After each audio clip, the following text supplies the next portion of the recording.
नमस्कार, मैं आपकी वास्तु गुरु मान्या आज आप सभी के सामने दोबारा से प्रस्तुत हुई हूँ दिवाली के कुछ स्पेशल टिप्स लेकर। आज हम बात करने वाले हैं दिवाली है क्या, इसे क्यों मनाया जाता है, दियों का क्या महत्व है। देखिए, दिवाली जो है वह अंधकार पर प्रकाश, अज्ञान पर ज्ञान और निराशा पर आशा की विजय का प्रतीक है। यह बुराई पर अन्याय और अन्याय पर अच्छाई, धार्मिकता और सदाचार की विजय का उत्सव मनाया जाता है। दिवाली परिवारों को एक साथ आने का, जश्न मनाने का और अपने संबंधों को और भी मजबूत करने का समय है। इस दिन किस तरीके से सभी परिवार वाले आपस में एक साथ होकर अपने सभी फेस्टिवल्स को मनाते हैं, इस फेस्टिवल्स का आनंद उठाते हैं। तो यह एक गेट टुगेदर का समय है जब हम एक दूसरे के साथ प्यार से और अपनी बॉन्डिंग को और स्ट्रॉन्ग कर सकते हैं। आइए मैं आपको बताती हूँ कि जो दिवाली है वह 5 दिन का फेस्टिवल्स है और उसके क्या सिग्निफिकेंस है। सबसे बात पहले करेंगे पहले त्योहार की, जो आता है धनतेरस। इस दिन चिकित्सक भगवान धनवंतरी की पूजा की जाती है। लोग धनतेरस को नए बर्तन भी खरीदते हैं और धन की पूजा भी करते हैं। इस दिन कुछ भी आप अपने घर में बर्तन खरीद सकते हैं या फिर आप सोना चांदी कुछ भी खरीद सकते हैं। इसके बाद आती है नरक चतुर्दशी। नरक चतुर्दशी नरक से डरने वाले मनुष्यों को चंद्रोदय के समय स्नान जरूरी होता है। सुबह तेल मालिश कर स्नान करने से इसका जो है आपको, अगर आप ऐसा करते हैं तो यमलोक के दर्शन आपको नहीं करने पड़ते हैं। नरकासुर की स्मृति में 4 दीपक का जलाना भी बहुत ही विशेष महत्व रखता है। तो आप अपने घर के बाहर एक 4 मुखी दीपक जरूर जलाएं। आइए जानते हैं तीसरे दिन क्या आता है। तीसरे दिन आती है हम सभी की फेवरेट दिवाली।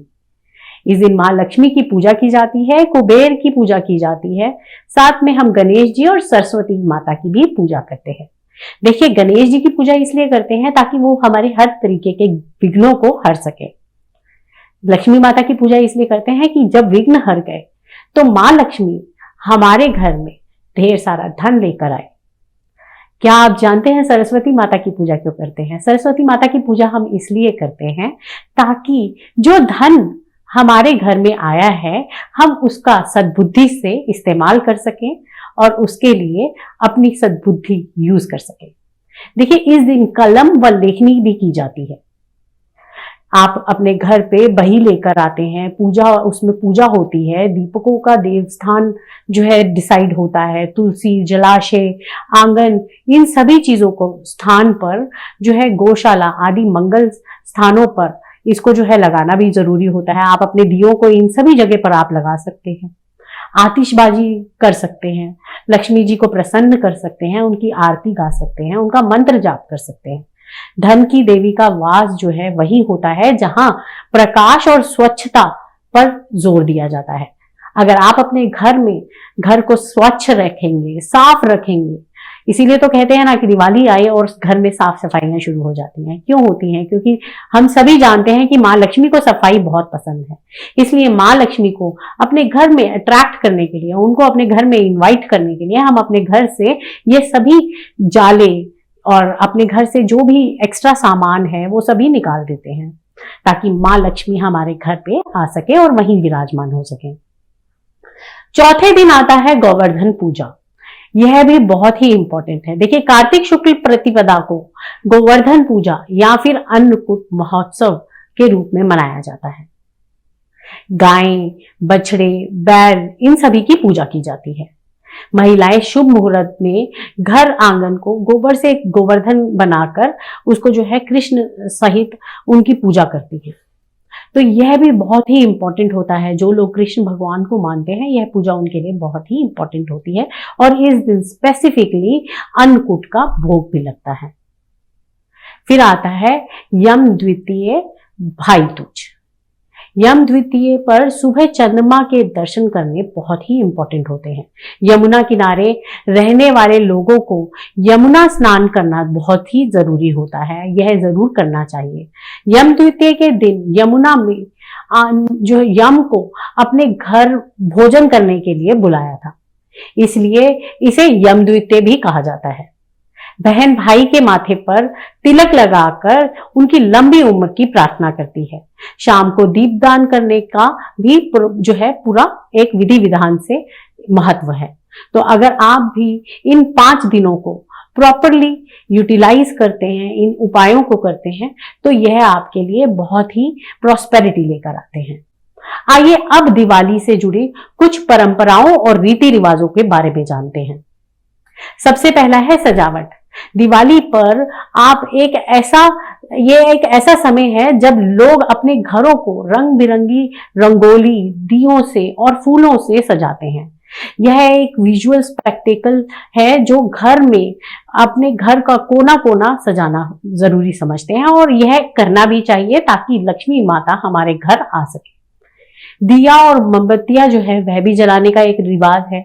मुख्य अनुष्ठानों में से एक जो है वह तेल के दीपक और दिए को जलाने का है। आजकल सजावटी मोमबत्तियां भी आ गई हैं जिनको जलाकर जो है फ्रेगमेंटेड कैंडल्स आ गई हैं जिनको जलाकर अपने घर में आप एक फ्रेग्रेंस क्रिएट कर सकते हैं, जो अगेन माँ लक्ष्मी को बहुत ही प्रिय है।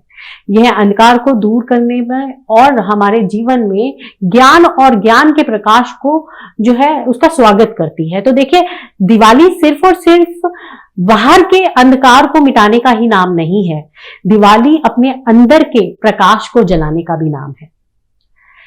तीसरा आता है आतिशबाजी। आतिशबाजी जलाना एक लंबे समय से चली आ रही परंपरा हो चुकी है, जो जीवन में उत्सव और बुराई पर अच्छाई की जीत का प्रतीक है। देखिए, कहते हैं ना, जब भी जीत है तो आतिशबाजी होती है। हालांकि हमें अपने पर्यावरण की रक्षा करने के लिए अपने पर्यावरण के अनुकूल विकल्पों को ही जो है करना चाहिए। इसलिए आतिशबाजी जो भी आप करें वो ऑर्गेनिक करें। आप दिए जलाएं, आप इस दिवाली पर पटाखे ना जलाकर सिर्फ दिए जलाएं और अपनी खुशी को और अपनी हैप्पीनेस को जाहिर कर सकते हैं। फिर आता है जो रीति रिवाज सबसे इंपॉर्टेंट है, वह है मिठाइयों और व्यंजनों का। दिवाली स्वादिष्ट मिठाइयों और स्नैक्स के लिए प्रसिद्ध है। इस दिन सभी लोग अपने घर में बहुत अच्छे से परिवार में स्नैक्स बनाते हैं, अच्छी मिठाइयां बनाते हैं और एक दूसरे को ये गिफ्ट करते हैं। यह त्योहार जो है लड्डू और जलेबी जैसी मिठाइयों के लिए बहुत ही फेमस है। इस दिन यह त्योहार में ये मिठाइयां जो होती हैं ये एक दूसरे के साथ जो बॉन्डिंग है और भी स्ट्रॉन्ग कर देती हैं, अपनी हैप्पीनेस को और भी बढ़ा देती हैं। फिर आता है उपहारों का आदान प्रदान। दिवाली के दौरान उपहारों का आदान प्रदान एक आम बात हो गई है। ये नहीं है कि हम किसी को गिफ्ट दे रहे हैं तो हम अपने आप को बहुत बड़ा समझते हैं, बट ये एक ऐसा समय है जब हम अपने परिवार वालों को या अपने मित्रों को प्यार और साथ में उनको रिस्पेक्ट देते हैं। तो दिवाली का जो आदान प्रदान है, जो हम गिफ्ट्स देते हैं, वो एक रिस्पेक्ट के तौर पर देते हैं। दिवाली के दौरान परिवार धन और समृद्धि की हिंदू देवी लक्ष्मी का आशीर्वाद पाने के लिए एक विशेष पूजा करते हैं। सारा परिवार मिलकर माँ लक्ष्मी की पूजा करते हैं। पूजा में आमतौर पर फूल, मिठाई, धूप, ये सब चीजें शामिल होती हैं। आइए जानते हैं, दिवाली पूरे भारत में अलग अलग तरीके से मनाई जाती है, तो उसके हिसाब से हमें क्या कुछ ऐसे उपाय करने चाहिए जिसकी वजह से हम कुछ वास्तु के हिसाब से कुछ ऐसे उपाय करें जिससे हमें हमारे घर में प्रॉस्पेरिटी भी आए और हमारे घर में अबंडेंस भी बढ़े। तो उसके लिए मैं सबसे पहले आपको कहूंगी, जब भी आप दिवाली की पूजा करें वह आप साउथ ईस्ट डायरेक्शन में ही, यानी कि अपने आग्नेय कोण में जो है पूजा करें, क्योंकि माँ लक्ष्मी जो है वह साउथ ईस्ट डायरेक्शन की प्रतीक है। तो अगर आप अपने घर की पूजा करते हैं साउथ ईस्ट डायरेक्शन में तो माँ लक्ष्मी उससे बहुत ही प्रसन्न हो जाती है। और जब आप पूजा करने के बाद आप जो दिए भी जलाते हैं तो वह दिए आप जरूर साउथ ईस्ट की तरफ ज्यादा जलाएं और कम से कम 108 दिए आप इस समय जरूर जलाएं। 108 दिए का मतलब होता है एक माला कंप्लीट करना। आप श्री यंत्र अपने घर में जरूर स्थापित करें। इसके साथ आप ओम श्रीम का जो है बीज मंत्र, इसकी भी माला जरूर करें। मनके की माला से आप इस मंत्र का जाप कर सकते हैं। इसका आपको फल जरूर दिखने को मिलेगा। इस तरीके से आप अपनी दिवाली को प्रॉस्पेरस बनाएं, साथ में अपनी दिवाली को बहुत ही हैप्पीनेस के साथ और अपने परिवार के साथ खुशियों से मनाएं। मेरी यही कामना है। आपको सभी को मेरी दिवाली के लिए आप सभी को ढेर सारी शुभकामनाएं। हम इसी तरीके से आपके लिए कुछ नई वीडियोस लाते रहेंगे। तब तक के लिए आप बने रहें इंडिया न्यूज पर। नमस्कार।